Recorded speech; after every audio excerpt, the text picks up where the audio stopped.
नमस्कार, आप देख रहे हैं एचएनएन न्यूज। मैं हूं आपके साथ पंकज यादव। शुरुआत करते इस वक्त की बड़ी खबर के साथ। तो संभल जामा मस्जिद हरिहर मंदिर विवाद में सुनवाई, जहां पर आज जिला कोर्ट में ये सुनवाई होगी।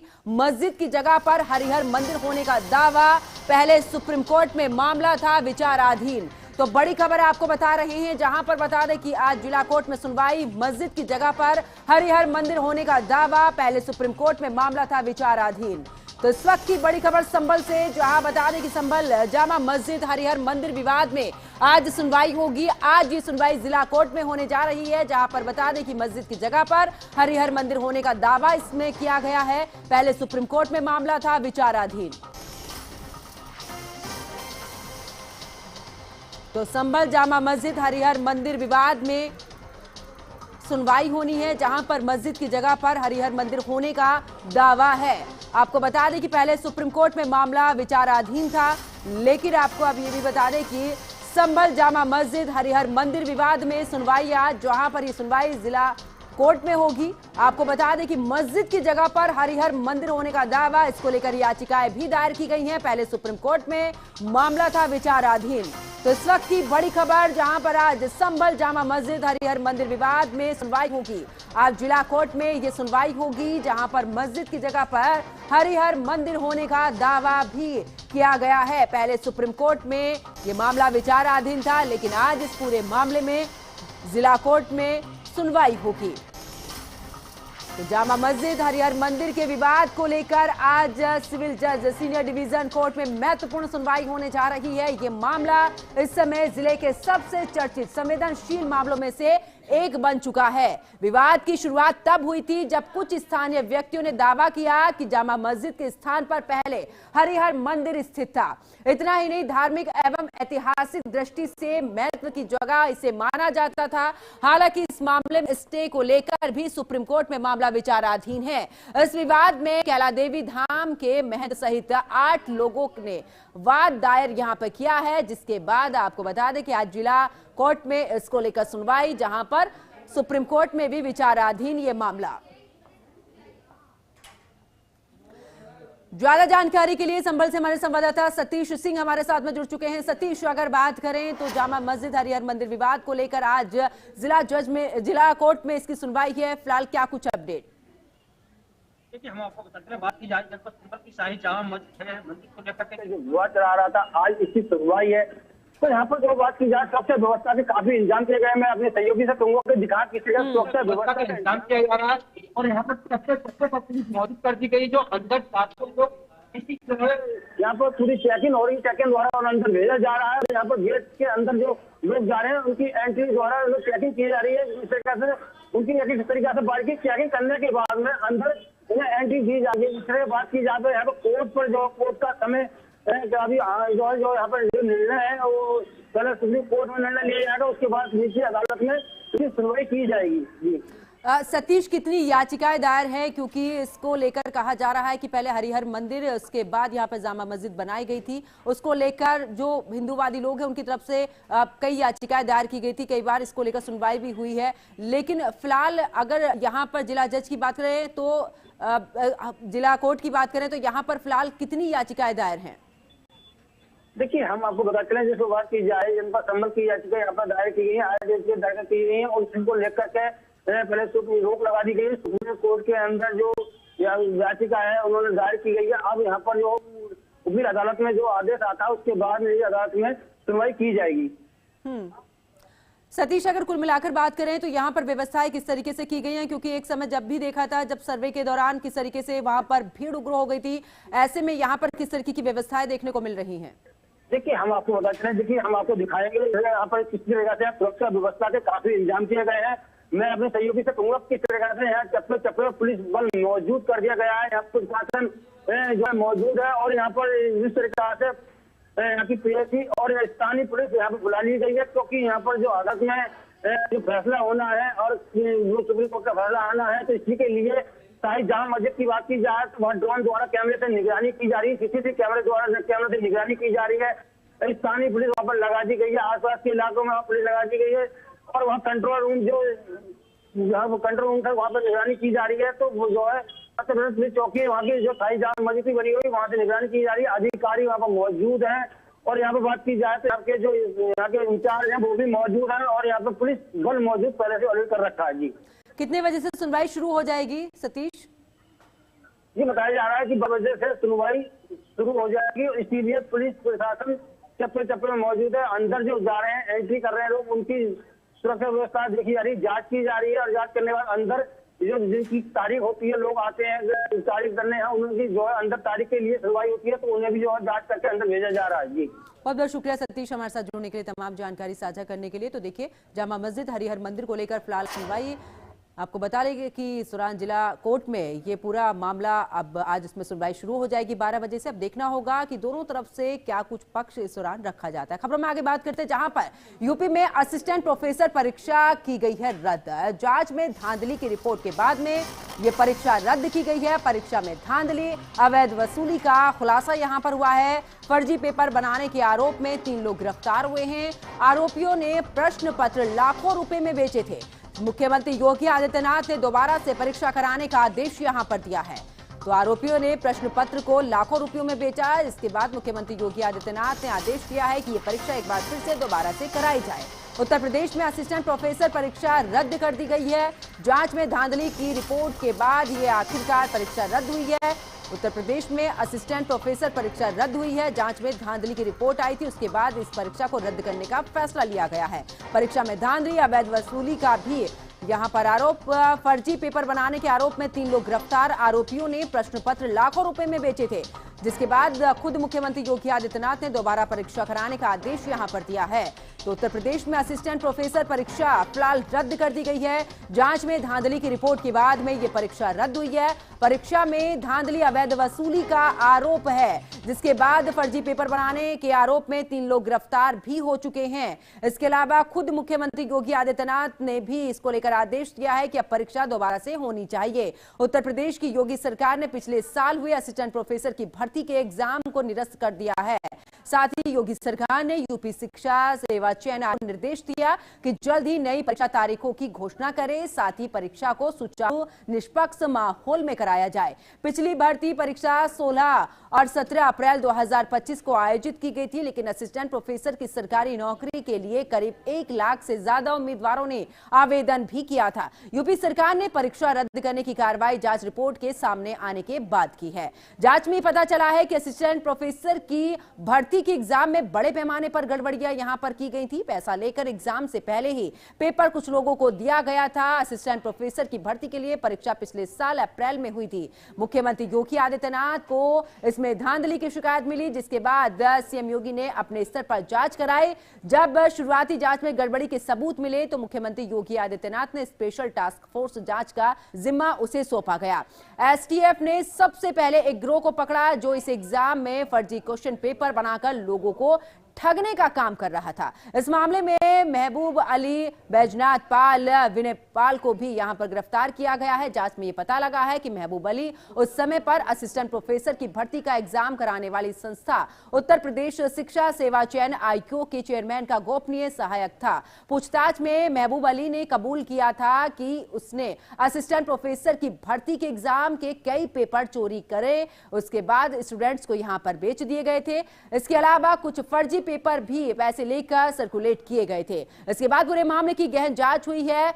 अब इसकी रिपोर्ट आने के बाद योगी आदित्यनाथ ने असिस्टेंट प्रोफेसर की भर्ती का यह एग्जाम रद्द करने का आदेश दिया। ज्यादा जानकारी के लिए हमारे संवाददाता पुनीत मोहन हमारे साथ में लाइव जुड़ चुके हैं। पुनीत, असिस्टेंट प्रोफेसर की भर्ती में जिस तरीके से धांधली का पूरा मामला सामने आया, अब हालांकि ये फिर से एग्जाम होगा, इसको लेकर खुद मुख्यमंत्री योगी आदित्यनाथ ने आदेश दिए हैं, लेकिन कब तक ये एग्जाम हो सकता है? पुनीत, कोई जानकारी? देखिए, सीधे तौर से उत्तर प्रदेश में 2025 में 16 और 17 अप्रैल को असिस्टेंट प्रोफेसर के पदों के लिए एग्जाम हुआ था। 20 अप्रैल को एसटीएफ को सूचना मिलती है कि इसमें पेपर लीक हुआ था और 35-35 लाख रुपए में पेपर बेचे गए थे। दरअसल जितने भी प्रदेश में बेसिक, माध्यमिक और एडेड कॉलेज हैं, इनमें जो असिस्टेंट प्रोफेसर की वैकेंसी है उसके लिए एक आयोग का गठन किया गया था और गोरखपुर की एक वरिष्ठ शिक्षिका को इसका अध्यक्ष बनाया गया था। उनका जो निजी सहायक था उसने कुछ लोगों के साथ मिलकर के ये पेपर लीक किया था। फिलहाल इस मामले में कार्रवाई चल रही है और मुख्यमंत्री के आदेश के बाद इस परीक्षा को पूरी तरीके से रद्द कर दिया गया है और जल्द ही दूसरी परीक्षा होगी। जी बिल्कुल पुनीत, और इसमें देखिए 3 लोगों को गिरफ्तार भी किया गया था जिनसे पूछताछ की गई थी। उसके बाद एसटीएफ का गठन भी मुख्यमंत्री योगी आदित्यनाथ के कहने पर हुआ, तब जाकर इस पूरे मामले का खुलासा हुआ।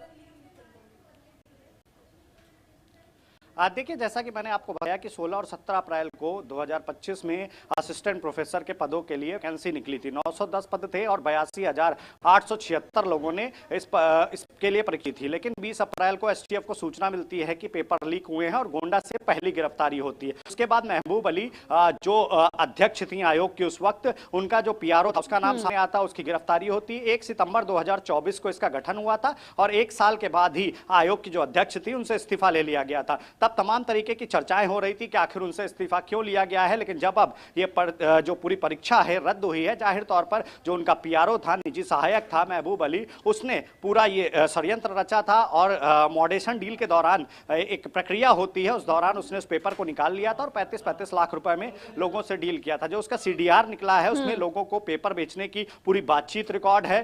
2 लाख, 3 लाख, 5 लाख कहीं से एडवांस लिए गए थे, बाकी डील हुई थी। फिलहाल योगी सरकार का दावा की जो परीक्षाएं हैं वो पारदर्शी हो, ऐसे में जो सुयोग्य हैं वही नौकरी में जाए, इसको देखते हुए फिलहाल परीक्षा को रद्द कर दिया गया है और जल्द ही इस परीक्षा का दोबारा आयोजन किया। जी बिल्कुल, और देखिए उत्तर प्रदेश में देखा भी है पुनीत, जब जब कुछ के मामले सामने आए, हमने वो भी समय देखा जब यूपी कांस्टेबल की भर्ती थी, उसमें भी पेपर लीक का मामला सामने आया, उसको भी फिर दोबारा से परीक्षा कराई गई और निष्पक्ष तरीके से परीक्षा उत्तर प्रदेश में कराई जाए, जो योग्य है युवा उन्हें नौकरी मिले, इसको लेकर योगी सरकार लगातार कार्य कर रही है और कुछ इसी तरीके की तस्वीर इस मामले में भी देखने को मिली।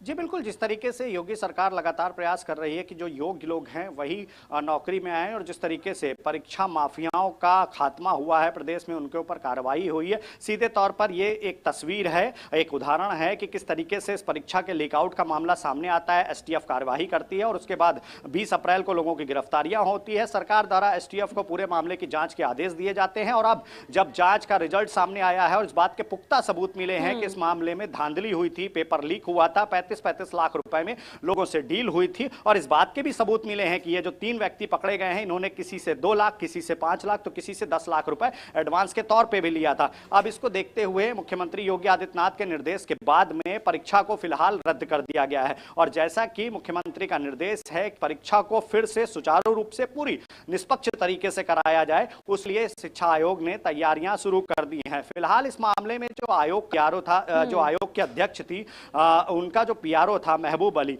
वो इसका मास्टरमाइंड था और जैसा कि मैंने आपको बताया कि पेपर जो एक जगह से दूसरी जगह शिफ्ट होते हैं, उस प्रक्रिया के दौरान उसने पेपर की फोटो खींच ली थी। उसके बाद इन पेपरों को उसने लाखों रुपए में लोगों से डील करी थी। 20 अप्रैल को इसका इनपुट एसटीएफ को मिल जाता है। 20 अप्रैल 2025 को ही गिरफ्तारी शुरू हो जाती है एफआईआर दर्ज करने के बाद। बिल्कुल पुनीत, और इस पूरे मामले में 3 की गिरफ्तारी है, लेकिन अब देखना यह होगा कि परीक्षा कब होती है, क्योंकि तैयारियां तो शुरू हो चुकी है। पुनीत हमारे साथ बने रहिए, आगे भी आपसे अपडेट लेंगे।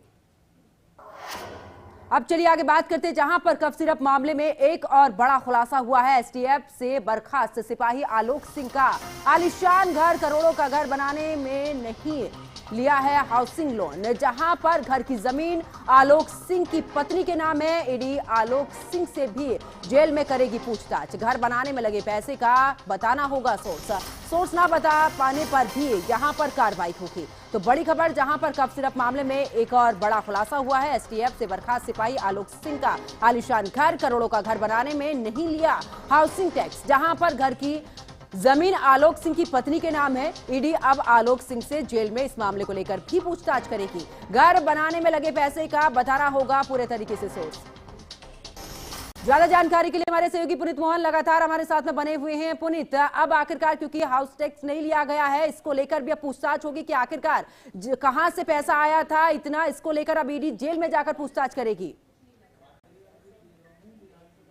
देखिए, कोडिंग कफ सिरप में मुख्य आरोपी आलोक सिंह ने सुल्तानपुर रोड पर 7,000 स्क्वायर फीट का एक आलीशान मकान बनाया था। बताया जाता है कि इसमें इंटीरियर का काम करोड़ों रुपए का कराया गया है और जब इसकी गिरफ्तारी होती है तो इसने पूछताछ में यह बताया था कि मकान खरीदने के लिए इसने लोन लिया था। हालांकि ईडी की जो जांच चल रही है और एसआईटी की जो जांच चल रही है उसमें यह बात निकल करके सामने आई है कि आलोक सिंह ने किसी भी तरह का कोई लोन नहीं लिया था। यानी कि कोडिंग कफ सिरप से जो अवैध कमाई हो रही थी उससे प्रॉपर्टियां खरीदी जा रही थी, महल खड़े किए जा रहे थे और सीधे तौर तौर पे जिस तरीके से ये पूरा कुचक्र चल रहा था उस पर अब ईडी की एंट्री होने के बाद में ईडी की टीम आलोक सिंह के घर पर भी विजिट करी थी, वहां भी जांच करी थी। आलोक सिंह यूपी पुलिस का एक बर्खास्त सिपाही है जिसको सोना लूट कांड में बर्खास्त किया गया था। उसके बाद कोर्ट से मामला उसका वेरीफाई हो गया था। कोर्ट से जीतने के बाद में उसने पुनः एक बार यूपी पुलिस को ज्वाइन किया था, लेकिन एक बार फिर उसका नाम नाका में एक व्यापारी को लूटने में सामने आया था जिसमें उसने 5 लाख रुपए की रंगदारी मांगी थी। उसके बाद तत्कालीन एसएसपी लखनऊ ने कार्रवाई करते हुए इसे पुलिस सेवा से बर्खास्त कर दिया था।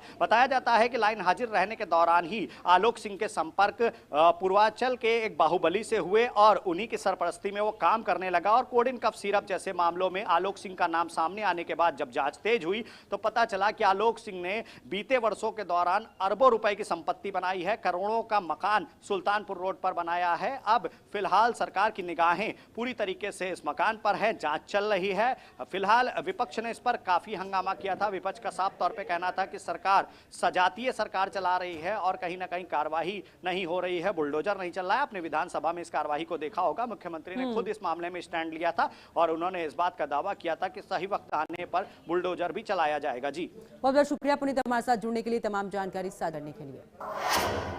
अब चलिए खबरों में आगे बात गाजियाबाद की करते हैं, जहां पर पुलिस बदमाश के बीच में मुठभेड़ हो चुकी है। मुठभेड़ में वांछित बदमाश के पैर में गोली लगी है। स्वाट टीम, क्राइम ब्रांच, पुलिस की संयुक्त कार्रवाई यहां पर देखने को मिली है। आरोपी के कब्जे से एक लाइसेंसी रिवॉल्वर, कारतूस, एक कार भी बरामद की गई है। आरोपी कुख्यात गैंगस्टर दीपक का सक्रिय सदस्य है। तो देखिए गाजियाबाद में यहां पर मुठभेड़ हुई है बदमाश के साथ में, जहां पर गाजियाबाद पुलिस बदमाश के बीच मुठभेड़ हुई है। मुठभेड़ में वांछित बदमाश के पैर में गोली लगी है, जहां पर स्वाट टीम, क्राइम ब्रांच और पुलिस की संयुक्त कार्रवाई देखने को मिली है। स्वाट टीम, क्राइम ब्रांच, पुलिस की संयुक्त कार्रवाई, यहां पर आरोपी के कब्जे से लाइसेंसी रिवॉल्वर, कारतूस, एक कार भी बरामद की गई है। आरोपी कुख्यात गैंगस्टर दीपक का सक्रिय साथी बताया जा रहा है। काफी लंबे समय से इसकी तलाश भी पुलिस कर रही थी। कई मुकदमे भी इसके खिलाफ दर्ज हैं। इतना ही नहीं, आपको बता दें कि मुठभेड़ में वांछित बदमाश के पैर में गोली लगी है। मुकुल बंसल निवासी ग्राम मगरौला, थाना टोंडका सिटी, कमिश्नरेट गाजियाबाद के ऊपर कुछ अज्ञात हमलावरों ने जान से मारने की नियत से फायर किया था, जिसके संबंध में थाना अंकुर पर एक मुकदमा दर्ज किया गया था। इसमें घटना के अनावरण गिरफ्तारी के लिए टीमों का गठन किया गया था। पूर्व में इसमें कुछ अभियुक्त गिरफ्तार हो चुके हैं, जिसके आधार पर थाना अंकुर विहार पुलिस टीम व स्वाट team, crime branch, commissionerate Ghaziabad द्वारा एक गड़ी कटैया कट है उसके पास चेकिंग की जा रही थी। इस दौरान एक स्विफ्ट गाड़ी जो बिना नंबर प्लेट की थी वो आती हुई दिखाई दी, जिसे चेकिंग टीम द्वारा रोका गया। इसमें से चालक ने बाहर निकलकर वहां से भागते हुए जो पुलिस टीम थी उस पर जान से मारने की नियत से फायर किया, जिसमें पुलिस टीम द्वारा भी आत्मरक्षा जवाबी फायरिंग की गई, जिसमें जो चालक था उसके पैर में गोली लगी। ज्यादा जानकारी के लिए हमारे संवाददाता प्रवीण कुमार हमारे साथ में जुड़ चुके हैं। प्रवीण, बदमाश के साथ में मुठभेड़ पुलिस की, फिलहाल क्या कुछ जानकारी इसको लेकर? जी पंकज, आपको बता दें सुबह 3 बजे की बात है जब अंकुर विहार थाने की पुलिस, स्वाट टीम और क्राइम ब्रांच की पुलिस टीम ज्वाइंट ऑपरेशन के दौरान चेकिंग कर रही थी। पुलिस को मुखबिर के द्वारा सूचना मिली थी कि अंकुर विहार थाना क्षेत्र में कुछ दिन पहले एक वादी के ऊपर जानलेवा हमला किया गया था, इस हमले में जो बदमाश था उसकी गिरफ्तारी के लिए पुलिस लगातार दबिश दे रही थी। मुखबिर की सूचना के बाद पुलिस ने कई जगह पर बैरिकेडिंग कर चेकिंग कर रही थी। इसी दौरान सामने से गाड़ी आती दिखाई दी, जिसको रुकने का इशारा किया, लेकिन वो पुलिस को देख के भागने लगा। वो गाड़ी डिवाइडर से टकरा गई, जिसके बाद बदमाश ने पुलिस पर फायरिंग कर दी। पुलिस ने भी जवाबी फायरिंग में बदमाश के दाहिनी पैर में गोली लगने से वो घायल हो गया। पुलिस की पूछताछ में जो पकड़ा गया बदमाश है उसका नाम संजीत है, जो कि दंकोट थाना क्षेत्र के गौतम बुद्ध नगर का रहने वाला है। इसके खिलाफ गाजियाबाद और नोएडा में आधे दर्जन से भी ज्यादा मुकदमे दर्ज हैं और ये पहले भी हत्या के प्रयास और आबकारी अधिनियम में जेल जा चुका है। ये आज गाजियाबाद के क्षेत्र में जो है वारदात को अंजाम देने के लिए घूम रहा था, लेकिन पुलिस ने उसके मंसूबों को फेल करते हुए आज गिरफ्तारी कर ली है। जी बिल्कुल प्रवीण, देखिए उत्तर प्रदेश में जिस तरीके से ऑपरेशन रंगला चलाया जा रहा है, इसके तहत एक के बाद एक बड़ी कार्रवाई गाजियाबाद या उसके आसपास के क्षेत्र को मिल रही है। जी बिल्कुल, इस बदमाश के पकड़े जाने से दिल्ली एनसीआर में होने वाले जो अपराध हैं उन घटनाओं में कमी आएगी। पुलिस का यह दावा कर रहा है, क्योंकि ये जो बदमाश है पहले भी आबकारी और अन्य मुकदमों में भी जेल जा चुका है और ये दिल्ली के मंडोली जेल में बंद कुख्यात अपराधी दीपक के गैंग का सक्रिय सदस्य बताया जा रहा है, जो उनके साथ मिलकर इन वारदातों को दिल्ली एनसीआर में अंजाम देता था। पुलिस लगातार इस बात के कह रही है कि इसकी बदमाश की गिरफ्तारी हो जाने से जो इसके गैंग के सक्रिय और भी गिरोह के सदस्य हैं वो भी जल्द पकड़े जाएंगे। जी बहुत बहुत शुक्रिया प्रवीण कुमार हमारे साथ जुड़ने के लिए, तमाम जानकारी साझा करने के लिए। अब चलिए आगे बात बदायूं की करते, जहां पर महिला की हत्या लूट का तीसरा आरोपी गिरफ्तार हो चुका है। 25,000 का इनामी बदमाश मुठभेड़ में अरेस्ट हुआ है। बता दें कि पैर में गोली लगने से बदमाश घायल हुआ, घर में घुसकर लूट हत्या की घटना को अंजाम दिया था, जिसके बाद पुलिस की तरफ से एक के बाद एक कार्रवाई की जा रही थी। अब आखिरकार आरोपी गिरफ्तार हो चुका है। 25,000 का इस पर इनाम था, जहां पर पुलिस के साथ मुठभेड़ के दौरान इसे गिरफ्तार किया गया है। घर में घुसकर इसने लूटपाट की, उसके बाद में महिला की हत्या कर दी। बदायूं में महिला की हत्या लूट का तीसरा आरोपी भी गिरफ्तार हो चुका है। इससे पहले 2 आरोपी गिरफ्तार किए गए थे, इस पर भी 25,000 का इनाम घोषित किया गया था, जिसके बाद अब ये भी पुलिस के हत्थे चढ़ा है। तो बदायूं में बर्तन व्यापारी की पत्नी की हत्या लूट के मामले में पुलिस ने तीसरे आरोपी को गिरफ्तार कर लिया है। 5,000 रुपए के यहां पर इनाम इस पर था, लेकिन उसके बाद इस पर इनाम बढ़ा दिया। 25,000 का इनामी बदमाश ये था, जिसको अब पकड़ा गया है। आपको बता दें कि इसके पास से 22,500 रुपए, तमंचा, अन्य सामान भी बरामद किया गया है। इस मामले में व्यापारी के 2 भतीजों को पुलिस पहले ही गिरफ्तार कर चुकी है।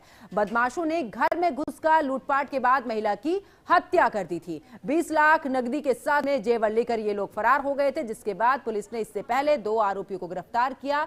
तीसरे आरोपी की तलाश पुलिस की तरफ से की जा रही थी, जिस पर 25,000 का इनाम घोषित किया गया था, लेकिन आखिरकार अब यह पुलिस के हत्थे चढ़ा है। प्रभारी दातागंज को सूचना मिली कि बिनावर गंगा एक्सप्रेस के लिंक रोड से कुछ बदमाश डहरपुर की तरफ कोई घटना कारित करने आ रहे हैं। जिस सूचना पर थाना प्रभारी दातागंज में फोर्स के डहरपुर के पास चेकिंग कर रहे थे। कुछ देर बाद ही एक मोटरसाइकिल रिंग रोड से आती दिखाई पड़ी, जिसको पुलिस द्वारा रोकने का प्रयास किया गया, तो उक्त मोटरसाइकिल पर सवार बदमाशों द्वारा मुड़कर भागने का प्रयास किया, जिसको दातागंज प्रभारी द्वारा रोकने का प्रयास किया, तो बदमाशों द्वारा पुलिस के ऊपर जान से मारने से फायर किया। उसके बाद थाना प्रभारी दातागंज द्वारा आत्मरक्षा में फायर किया गया, जिसके बदमाश के दोनों पैर में गोली लगी है। तो इस बुलेटिन में फिलहाल इतना ही। आप देखते रहिए HNN न्यूज। नमस्कार।